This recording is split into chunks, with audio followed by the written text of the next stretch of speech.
पूरे प्रदेश में हाहाकार।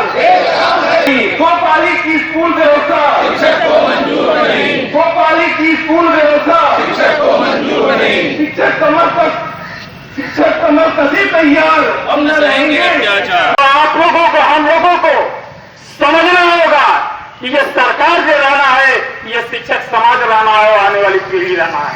इस पर हमें आपको गंभीरता से विचार करना होगा, इस पर हमें आपको चलना होगा। आज पूरे उत्तर प्रदेश में सभी जिला विद्या निरीक्षक कार्यालय पर हम लोग 18 सूत्री मांग को लेकर के धरना दे रहे हैं।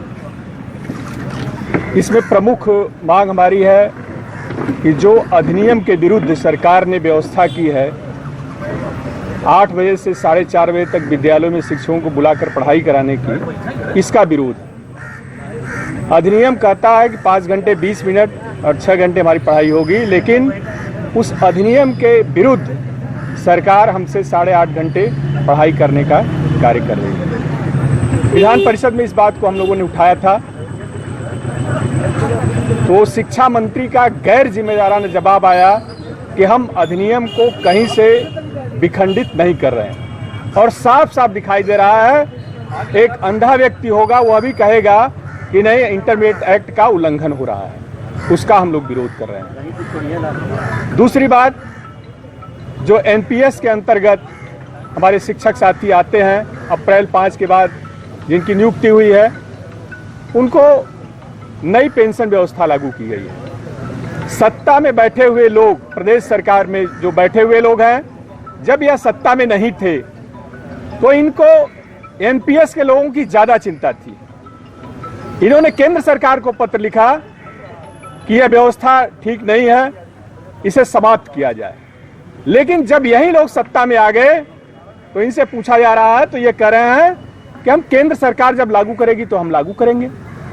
केंद्र सरकार भी आपकी है, प्रदेश की सरकार भी आपकी है, तो फिर क्यों ऐसी दुर्व्यवस्था पैदा की जा रही है? और उसमें हमारी तो नियमित कटौती हो रही है। राज्य सरकार जो कटौती कर रही है उसका पैसा नियमित रूप से हमारे खाते में नहीं जमा हो रहा है, इसका भी हम पुरजोर विरोध करते हैं। प्रदेश के सभी शिक्षकों, राजकीय शिक्षकों, कर्मचारियों को मिल रहा है, लेकिन हम शिक्षकों को वह सुविधा उपलब्ध नहीं है। विगत सत्र में जब इस सवाल को उठाया गया था तो सरकार ने कहा कि यह सपा सरकार ने इसे समाप्त किया। हम तो अधिनियमित व्यवस्था करने जा रहे थे कि सभी माध्यमिक शिक्षकों को दिया जाए, लेकिन इन लोगों ने उसे रोक दिया। उसमें पूछा गया कि आप इनसे अच्छे रहे इसलिए आपको बैठाया गया, फिर आप उसी रास्ते पर चल रहे हैं, तो उसमें फिर उल्टा पुल्टा जवाब दिया गया कि नहीं, हम इस पर विचार करेंगे। लेकिन आज तक उस पर कोई विचार नहीं हुआ। आज के क्रम में उन सब मुद्दों को लेकर क्या कुछ करने का? आज हम धरना दे रहे हैं और 3:30 बजे के लगभग जिला विद्या निरीक्षक को मुख्यमंत्री के नाम ज्ञापन सौंपेंगे।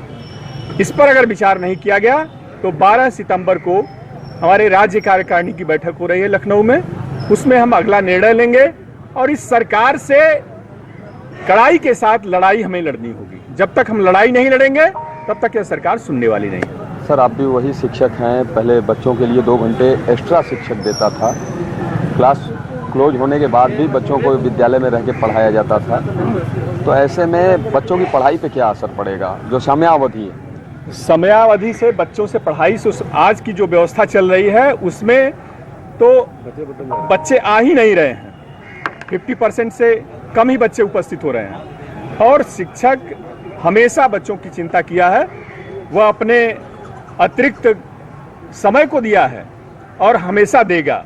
लेकिन यह जो रेगुलर व्यवस्था है, सरकार की टेंडेंसी बन चुकी है, यह ट्रेडिशन आज नहीं तो कल इसको रेगुलराइज कर देंगे। अभी चल रहा है कि हम कार्यालयों की समयावधि 12 घंटे करेंगे, कार्यालय की समयावधि 12 घंटे होगी, हमारे ऊपर भी यह दबाव बनेगा। इसका हम लोग विरोध कर रहे हैं, लेकिन छात्रों से हमारा कोई विरोध नहीं है।